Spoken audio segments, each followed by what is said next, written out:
Praise the Lord. அகந்தையாய் நடக்கிறவர்களை தாழ்த்த அவராலே ஆகும். இந்த வார்த்தையை யார் கூறுகிறார் என்று பார்த்தோம் என்றால், கர்த்தரை ஆராதித்த ஒரு நபரோ அல்லது இஸ்ரவேலின் ஜனங்களில் ஒருவரோ இந்த வார்த்தையை கூறவில்லை.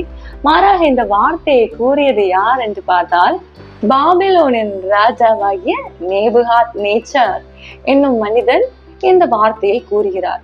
அவருடைய அனுபவத்தில் இருந்து அவருடைய இருதயத்தில் மேட்டிமையான எண்ணம் வந்ததால் கர்த்தர் அவரை தாழ்த்தினதை கண்டு சொன்ன ஒரு வார்த்தை தான், அகந்தையாய் நடக்கிறவர்களை தாழ்த்த கர்த்தராலே ஆகும் அப்படின்னு அவர் எழுதுறாரு.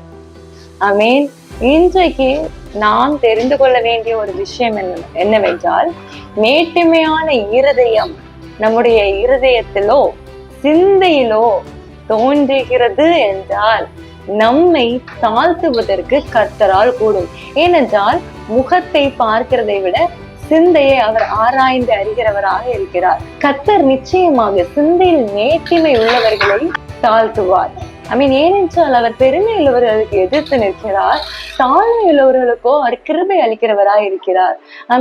நாம் உண்மை உள்ள தேவனை ஆராதிக்கிறோம்.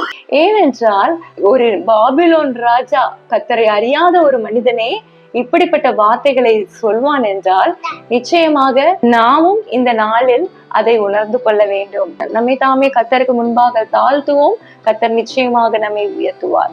God bless you all.